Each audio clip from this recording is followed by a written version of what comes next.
This is Jordan Tower with JT News. Make sure you smash that like button, smash that subscribe button. Well, on this one, we're going to talk about CEO KRIS. He takes this stand in this whole case, and we're going to read some of the transcript, which highlights his encounters with Shotti, Mel Matrix, Jim Jones, and implicates them a lot. Now, don't forget, this guy was the original rat, okay?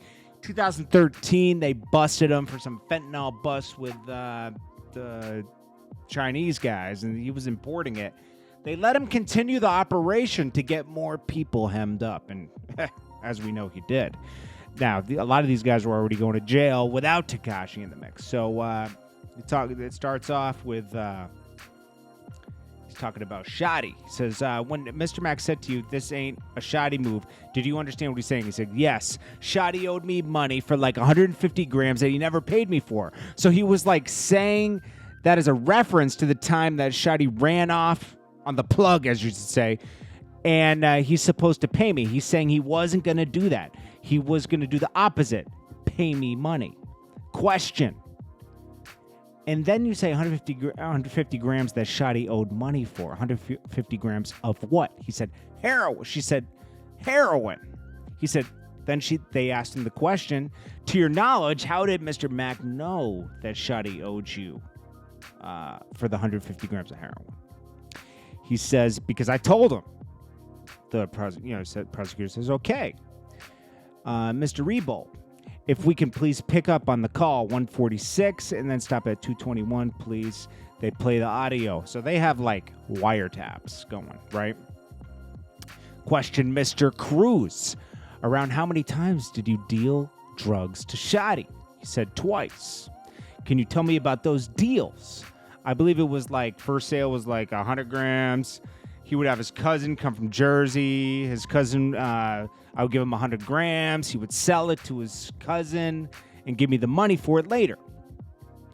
Was anybody else from 9 Trade present for that? For the sale? Yes. No. Question. Okay. Was there a second sale? Yes. There was a second sale. His cousin needed 150 grams. I gave him 150 grams, and he never paid me back for it. Question, how much money did he owe you for the 150 grams? I believe around like $6,500. Again, asking, was anybody present for that sale? And did you get your money back? He said no. Question, was it usual or unusual for you to talk to other 9 Trade members about dealings you had with different 9 Trade members?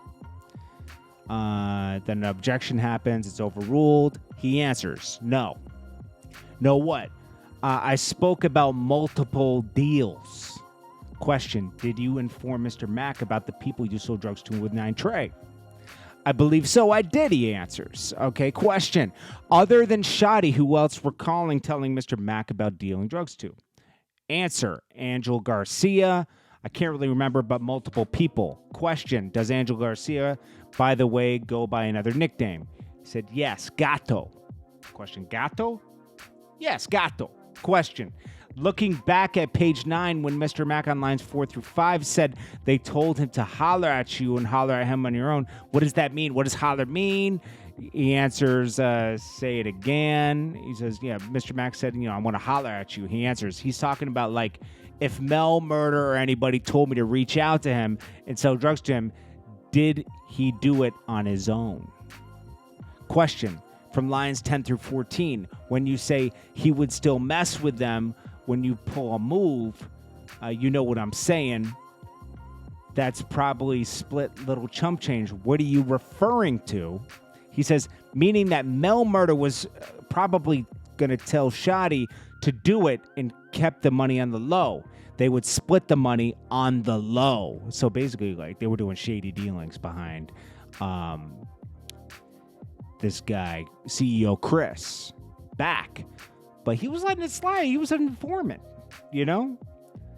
Answer, like it was between them. Mel could have told Shotti to run off with the money, and Shotti would have gave Mel half the money. Question, okay, in addition to this call, are there other calls where you discuss this debt with Shotti with Mr. Mac? He said, yeah, I believe so. Then they say, Mr. Rebold, Miss Arnie, can you please pull up the evidence? And they play the evidence. And he says, And if the court can have the jury, please pull up the corresponding transcript, and they play the call, all that, right? Then, question, Mr. Cruz, without replaying the actual calls, can you just direct your attention to the various portions of the transcript, and we can just start with page 2. This is where it says 304A at the top. He follows along. First of all, on line 2, where you say, I was just telling Roe, that is a reference to. CEO Chris says, Roe murder. See, everyone's getting implicated. Question. On line 8, you say, now I'm talking to Shotti. And then on line 16, Mr. Max says, you did a little runaway move too. Can you please tell the jury what you understood that to be? Answer from CEO Chris, that Shotti did runaway move, like took something. Question. What something is referenced here? Answer, heroin. How much? 150 grams. I mean, geez, they go over this a million times. Question. If we can turn to page 3, line 5, where Mr. Max says it was a small or a lot, and you say in response, actually, the further response, what did you understand that question to mean? Answer, he was asking, like, was it a big amount of money or a small amount of money? Question. And you in response say, to everything is small. Answer, yes. Question. When you say, to me, it's like 6,700, what is that in reference to? Answer, 150 grams. It's like, geez, you got to like spell this out. Question. Okay, then, Mr. Mack asks you on line 12. Oh, did you straight baby or the other ish? Can I tell the jury what you understood the question to be? Straight baby, he answers. Well, baby means money, like I said earlier. So he said, did you do straight baby, which means straight baby, and other ish to other ish would be heroin. Question. And when you say $1.50 or so, yeah, obviously we're referring to the grams here. I mean, geez, these people are obviously competent enough to follow along. Question. Mr. Max says regular. That did you understand? What did you understand that to mean? Answer. He's just saying like, okay. Question. Okay. And then you on lines 24 to 5 say, whenever you're ready, I'm ready. That's it. What's that in reference to? Answer. Say it again. Which line is it? If you're blah, blah, blah, blah. He said, I'm ready. He said answers like whenever he's ready, I'm ready. As far as like whenever he's ready to make the sale, I'm ready. Question. Mr. Mack responds saying, yeah, I don't need like N-words hollering at me. You know what I'm saying? That's why I do my own thing, D. Answer.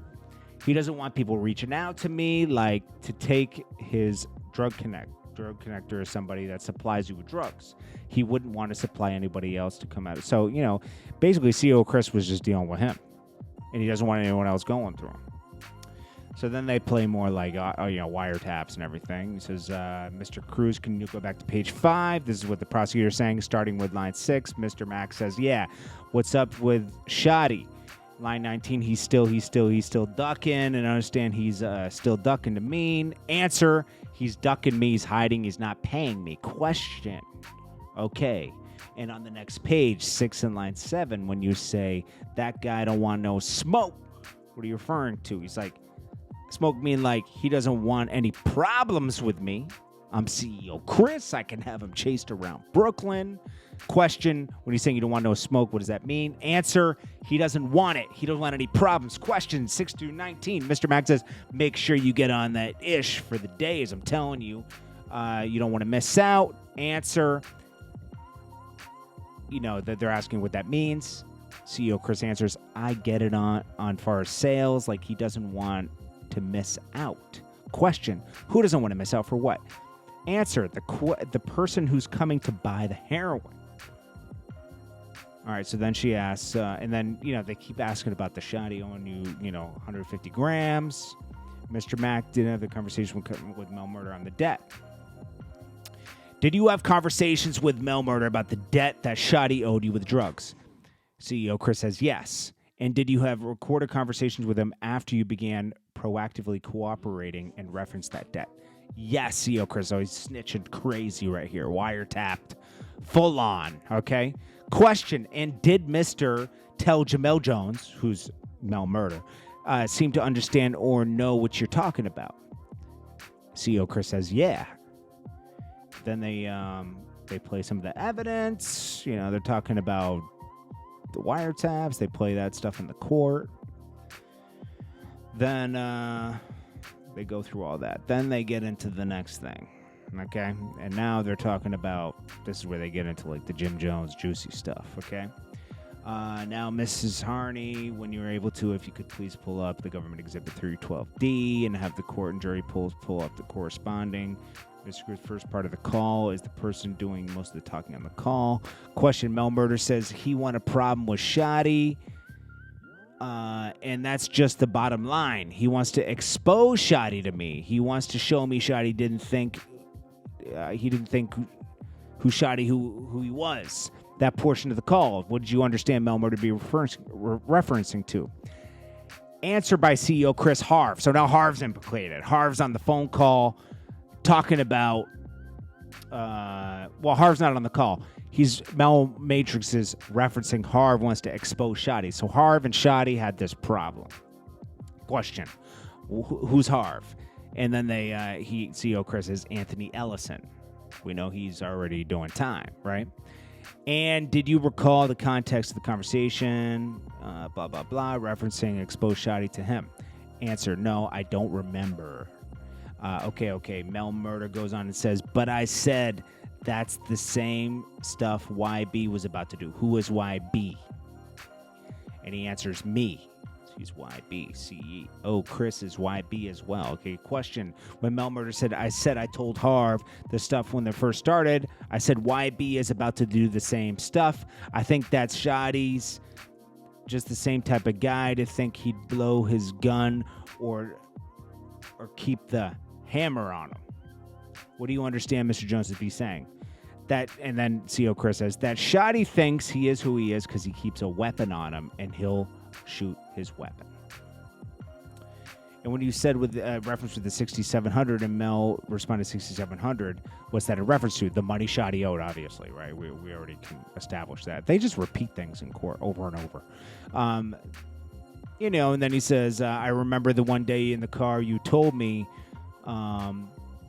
that you could, get him touched. Answer, that I could have people chase him around Brooklyn. Question, people chase who around Brooklyn? Shotti. Question, I'm sorry. What did you say about chasing him around Brooklyn? Answer, I could have other people chase Shotti around Brooklyn. Question, did you have that done? Answer, no, but I could have. And then, let's just skip around here because, they keep repeating the same thing. Question. Okay, now you said earlier, while we're on the subject of Shotti, Mr. Cruz, you had 2 dealings with him moving narcotics, and the second it went off with your money. Is that correct? He said yes. And I believe you testified earlier that those deals were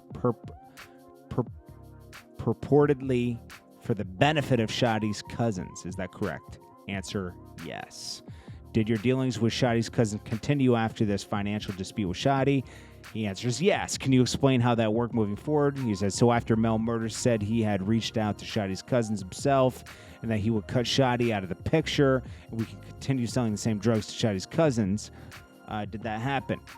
CEO Chris says, yes, they should have been tipped off right there. What connect would continue dealing with the same guys, right? After he got ripped off. They wouldn't, right? Unless he was an informant and he just wants to keep gathering evidence, right? So he answers that he did 10 deals with them of heroin, but it was really heroin. It was mixed with fentanyl because this is like a fentanyl guy, right? And he says, what quantities were you having delivered of heroin to Shotti's cousin? He said 500 grams. Okay. And then, he implicates Mel Murder dealing with Shotti's cousins. He says yes to that question. Then, more audios played, more wiretaps. The work to reference to.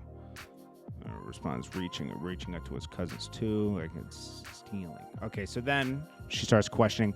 Mel Murder responds and says he was roaching his cousins too. Shotti was roaching his cousins. What does that phrase mean? Roaching.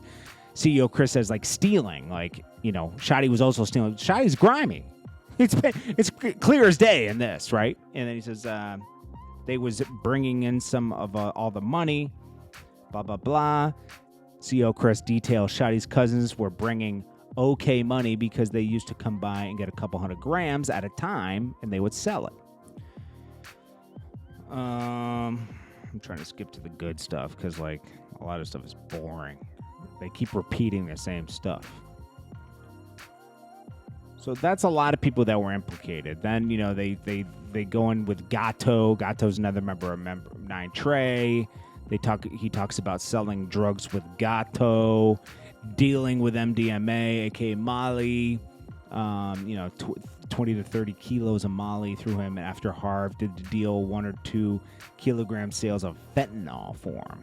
Okay, so he implicates Harv selling fentanyl, implicates Gato selling Molly.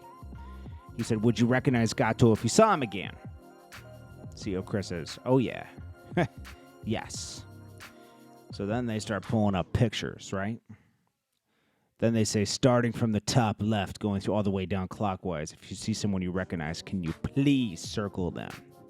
He gladly circles one and says, that's Big J. And then the court says, for the record, you're circling a person black of the photo in the back of the photograph wearing what appears to be a red T-shirt. That's Big J? CO KRIS says, yeah. He says, who is Big J? He says, it's another member of 9 Trey, CO KRIS says. Then he says, please circle the person going clockwise. You recognize. He said, for the record, you've circled someone immediately to the right of the person you've identified as Big J. Who's that? Jim Jones, CEO KRIS says. Who's that? A rapper. Question, did Jim Jones, to your knowledge, have any affiliation with 9 Trey? He says, yes. They want more explanation. And then CEO KRIS says he's 9 Trey.